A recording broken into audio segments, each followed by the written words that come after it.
ಎಲ್ಲರಿಗೂ ನಮಸ್ಕಾರ.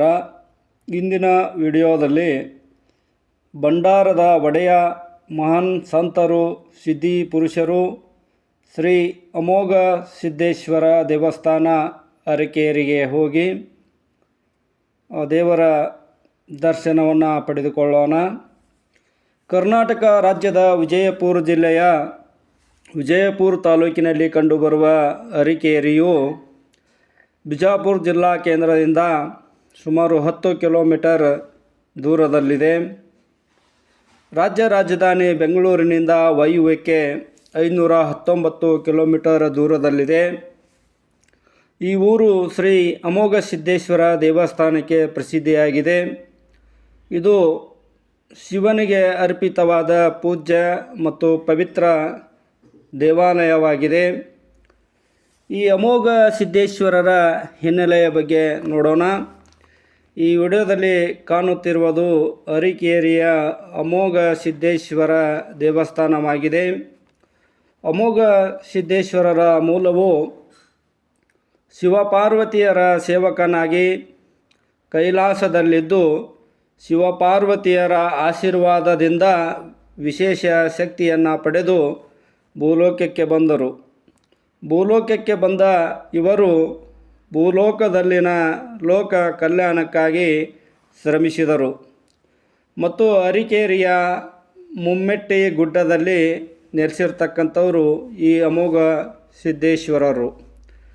ಈ ಅಮೋಘ ಸಿದ್ದೇಶ್ವರರು ಅನೇಕ ಪವಾಡಗಳನ್ನು ಮಾಡಿ ಅನೇಕ ಭಕ್ತರನ್ನು ಉದ್ಧರಿಸಿದ್ದಾರೆಂದು ಹೇಳಲಾಗುತ್ತದೆ.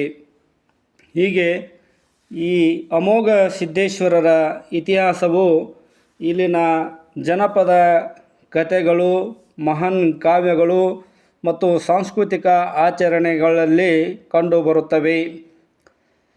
ಡಾಕ್ಟರ್ ಚನ್ನಪ್ಪ ಕಟ್ಟಿಯವರು ಅಮೋಘ ಸಿದ್ದೇಶ್ವರರ ಪರಂಪರೆ ಕೃತಿಯು ಇವರ ಬಗ್ಗೆ ವಿವರವಾದ ಅಧ್ಯಯನವನ್ನು ನೀಡುತ್ತದೆ. 16ನೇ ಶತಮಾನದ ಸಾಂಸ್ಕೃತಿಕ ನಾಯಕ ಮತ್ತು ಭೂಲೋಕದ ಜನರ ಕಲ್ಯಾಣಕ್ಕಾಗಿ ಶ್ರಮಿಸಿದ ಸೂಪರ್ ಹ್ಯೂಮನ್ ಎಂದು ನಂಬಲಾಗಿದೆ. ಡಾಕ್ಟರ್ ಚನ್ನಪ್ಪ ಕಟ್ಟಿಯವರು ಈ ದೇವರ ಬಗ್ಗೆ ವಿಶೇಷವಾಗಿ PhD ವಿಷಯವನ್ನು ಆಯ್ಕೆಯನ್ನು ಮಾಡಿಕೊಂಡಿದ್ದಾರೆ.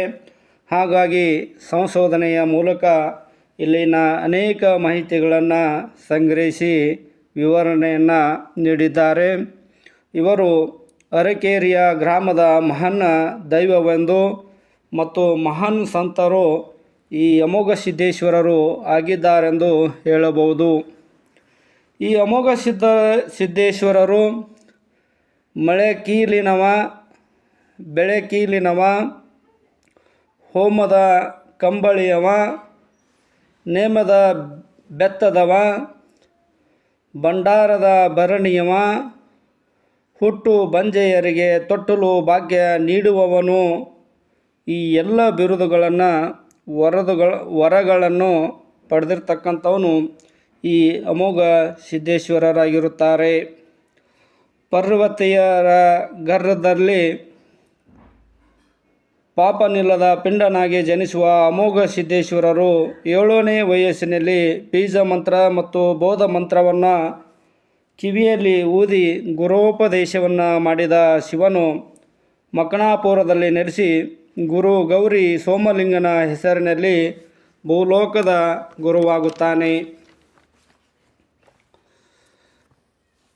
ಈ ಅರಕೇರಿಯಲ್ಲಿ ಅಮೋಘ ಸಿದ್ದೇಶ್ವರನ ಜಾತ್ರೆಯು ಪ್ರತಿ ವರ್ಷ ಚಟ್ಟಿ ಅಮಾವಾಸ್ಯೆವೆಂದು ನಡೆಯುತ್ತದೆ. ಇಲ್ಲಿ ಕ್ವಿಂಟೋಲ್ಗಟ್ಟಲೆ ಭಂಡಾರವನ್ನು 250 ಪಲ್ಲಕ್ಕಿಗಳ ಮೇಲೆ ಹಾರಿಸುವುದರ ಮೂಲಕ ಭಕ್ತರು ತಮ್ಮ ಭಕ್ತಿಯನ್ನು ಸಮರ್ಪಿಸುತ್ತಾರೆ.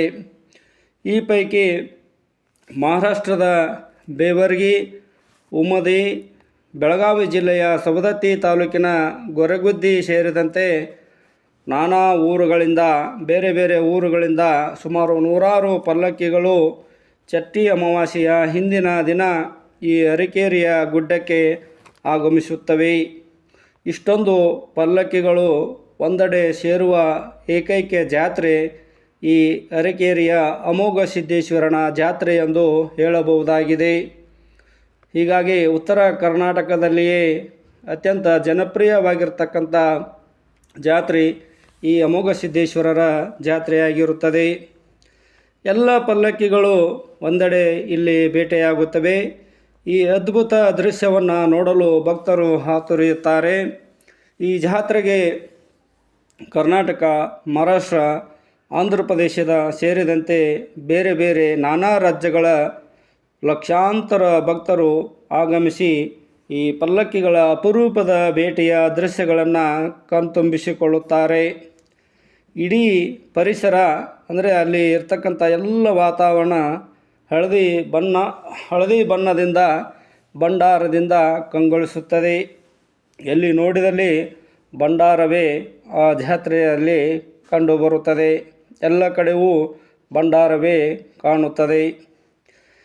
ಈ ದೇವಸ್ಥಾನದ ಹತ್ತಿರವೇ ಪೂಜ್ಯ ಶ್ರೀ ಸಿದ್ಧರತ್ನ ಮಹಾರಾಜರ ಐಕ್ಯ ಸ್ಥಳವಿದೆ. ಈ ವಿಡಿಯೋದಲ್ಲಿ ತಾವು ಅದನ್ನು ನೋಡಬಹುದಾಗಿದೆ. ಈ ಐಕ್ಯ ಮಂಟಪವು ಒಂದು ಸುಂದರವಾದ ಭವ್ಯ ಸ್ಮಾರಕವಾಗಿದೆ. ಒಳಗಡೆ ಕಲ್ಲಿನ ಕಂಬಗಳ ಸಾಲುಗಳು ನೋಡಲು ಸುಂದರವಾಗಿವೆ. ಗೋಡೆಗಳಲ್ಲಿ ವಿವಿಧ ಸಿದ್ಧಿ ಪುರುಷರ, ಮಹಾನ್ ಚರಿತ್ರೆಕಾರರ, ಪುರಾಣ ಮಹಾಕಾವ್ಯಗಳ, ದಂತ ಕಥೆಗಳ ಚಿತ್ರಗಳನ್ನು ಆಕರ್ಷಣೀಯವಾಗಿ ಇಲ್ಲಿ ಬಿಡಿಸಲಾಗಿದೆ. ಡಾಕ್ಟರ್ ಚೆನ್ನಪ್ಪ ಕಟ್ಟೆಯವರು ಸಂಪಾದಿಸಿರುವ ಅಮೋಘ ಸಿದ್ದೇಶ್ವರರ ಜನಪದ ಕಾವ್ಯವನ್ನು ಹಾಡಿದವರು ಅವಧ್ ಬನಸಿದ್ಧ ಹಿರೇಕೂರ್ ಎನ್ನುವರು. ಇವರು ಮಹಾರಾಷ್ಟ್ರದ ಹುತ್ತೂರಿನವರು. ಅವರು ರಚಿಸಿರ್ತಕ್ಕಂಥ ಹಾಡುಗಳನ್ನು ಇವರು ಹಾಡಿರುತ್ತಾರೆ. ಈ ಅಮೋಘ ಸಿದ್ದೇಶ್ವರರ ಮಹಾಕಾವ್ಯವು ಮಾಂತ್ರಿಕ ಕಾವ್ಯ ಹಾಗೂ ಗುರು ಪರಂಪರೆಗೆ ಸೇರಿದ್ದು, ಈ ಕಾವ್ಯಗಳು ಅವರ ಸಿದ್ಧಾಟಿಕೆಗಳನ್ನು ಮಹಿಮೆಗಳ ರೂಪದಲ್ಲಿ ವರ್ಣಿಸುತ್ತವೆ. ಶಿವನೇ ನಮ್ಮಯ ದೇವರು ಬಂದನಗೆ, ಶಿವನೇ ನಮ್ಮಯ ದೇವರು ಬಂದನಗೆ, ಸ್ವಾಮಿ ನಮ್ಮಯ ದೇವರು ಬಂದನಗೆ ಎಂಬ ಸ್ತುತಿಯೊಂದಿಗೆ ಆರಂಭವಾಗುವ ಕಾವ್ಯದಲ್ಲಿ ಒಟ್ಟು 111 ಸಂದುಗಳಿವೆ. ಹಾಡಿನ ಬೇದಲ್ಲಿದ್ದಾವೆ, ನಮ್ಮ ಜಾಡಿಯ ಮನೆಯಲ್ಲಿದ್ದಾವೆ. ಇದು ಮರ್ಗದ ಕಥೆಯಲ್ಲಿ ಬರುವ ಒಂದು ಕಥೆಯ ಎಳೆಯ ಜಾಡಿಯಾಗಿದೆ. ಏ ಕಂಬಳಪ್ಪ ಕಂಬಳಿ, ಅರಿತವಂಗ ಕರಿ ಕಂಬಳಿ, ಅರಿದವಂಗ ಜೀವಕ ಮುಂಬಳಿ. ಏ ಕಂಬಳಪ್ಪ ಕಂಬಳಿ, ಅರಿತವಂಗ ಕಂಬಳಿ, ಆರಿದವಂಗ ಜೀವಕ ಮುಂಬಳಿ. ಇಟ್ಟಲ್ಲೇ ಇರುವುದು ಕಂಬಳಿ, ಕರದಲ್ಲೇ ಬರುವುದು ಕಂಬಳಿ. ಇಟ್ಟಲ್ಲೇ ಇರುವುದು ಕಂಬಳಿ, ಕರದಲ್ಲಿ ಬರುವುದು ಕಂಬಳಿ. ಹಾವಾಗಿ ಹರಿದಾಡೋ ಕಂಬಳಿ, ಚೇಳಾಗಿ ಚಿಮ್ಮುವುದು ಕಂಬಳಿ. ಹಾವಾಗಿ ಹರಿದಾಡೋ ಕಂಬಳಿ, ಚೇಳಾಗಿ ಚಿಮ್ಮುವುದು ಕಂಬಳಿ. ಈ ಹಾಡು ಅಮೋಘ ಸಿದ್ಧರ ಕಂಬಳಿಯ ಮಹಿಮೆಯನ್ನು, ಅವರ ಸಿದ್ಧಿಯನ್ನು ನಮಗೆ ಅರಿವಾಗಿಸುತ್ತದೆ. ಹೀಗೆ ಈ ಅಮೋಘ ಸಿದ್ದೇಶ್ವರರು ಮುಮ್ಮಟ ಗುಡ್ಡದಲ್ಲಿ ಸೂತ್ರ ಕೋಲುಗಳಿಲ್ಲದೆ ಅಂತರಡೇರ್ಮನ್ನರಿಸಿ ಸಿದ್ಧಿ ಸಾಧನೆ ಮಾಡಿರ್ತಕ್ಕಂಥವರು. ಏರುವ ಅಲೆಗಳ ಮೇಲೆ ಕಂಬಳಿ ಹಾಸಿ ಭಂಡಾರದ ಭರಣಿಯನ್ನು ನದಿ ದಾಟುವುದು, ಭಂಡಾರದ ಭರಣಿಯನ್ನಿಟ್ಟು ನದಿ ದಾಟುವುದು ಇವೆಲ್ಲವೂ ಇವರ ಶಕ್ತಿಗೆ ಮತ್ತು ಭಕ್ತಿಗೆ ನಿದರ್ಶನಗಳಾಗಿವೆ. ಹೀಗೆ ಭವ್ಯ ಪರಂಪರೆಯುಳ್ಳ ಅಮೋಘ ಸಿದ್ಧರರ ಪುರಾಣವನ್ನು ದಿಮ್ಮು ಹಾಡಿಸಲಾದ ಭಕ್ತರ ಮನೆತನಕ್ಕೆ ಹರಿಕೆಯ ಹಾಡಿನ ರೂಪದಲ್ಲಿ ಆಶೀರ್ವದಿಸುವ ಪರಂಪರೆ ಬೆಳೆದು ಬಂದಿದೆ. ನಿನ್ನ ಭುವಿಯ ಒಳಗ್ಯಾನ ಹಾಗಲು ಬಳ್ಳ್ಯಾಗ ಹಬ್ಬಲಿ, ನಿನ್ನ ಭುವಿಯ ಒಳಗ್ಯಾನ ಹಾಗಲು ಬಳ್ಳ್ಯಾಗ ಹಬ್ಬಲಿ. ಕಂಬಳ ಕುಡಿಯೊಂದು ಚಿಗುರಲಿ, ಕುಡಿಗೊಂದು ಮಿಡಿಗಳಾಗಲಿ. ಕುಂಬಳ ಕೊಡಿಯೊಂದು ಚಿಗುರಲಿ ಕುಡಿಗೊಂದು ಮಿಡಿಗಳಾಗಲಿ. ಹೀಗೆ ಬೇಡಿಕೆ ಮತ್ತು ಈಡೇರಿಕೆಗಳ ಫಲಿತಗೊಂಡು ಭಕ್ತರು ಹೃದಯ ಪರವಶವಾಗಿ ಧನ್ಯತೆಯ ಭಾವ ಮೂಡುತ್ತದೆ. ಈ ದೇವಸ್ಥಾನದಲ್ಲಿಯೇ 1993ರಲ್ಲಿ ಸ್ಥಾಪನೆಗೊಂಡ ಒಂದು ಶೈಕ್ಷಣಿಕ ಮಾಧ್ಯಮಿಕ ಸಂಸ್ಥೆ ಇದೆ, ಅಂದರೆ ಸರ್ಕಾರಿ ಪ್ರೌಢಶಾಲೆ ಇದೆ. ಇಲ್ಲಿ ಉಚಿತವಾಗಿ ಶಿಕ್ಷಣವನ್ನು ಮತ್ತು ದಾಸೋಹವನ್ನು ನೀಡಲಾಗುತ್ತದೆ.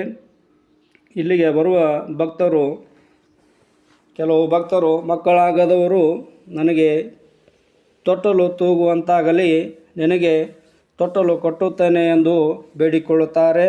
ಮುಂದೆ ಮಕ್ಕಳಾದ ನಂತರ ಅವರು ಈ ದೇವಸ್ಥಾನಕ್ಕೆ ಬಂದು ತೊಟ್ಟಿಲವನ್ನು ತಂದು ಕಟ್ಟುತ್ತಾರೆ. ಅದನ್ನು ಕೂಡ ನೀವು ವಿಡಿಯೋದಲ್ಲಿ ನೋಡಬಹುದಾಗಿದೆ. ಎಲ್ಲರಿಗೂ ತುಂಬು ಹೃದಯದ ಧನ್ಯವಾದಗಳು.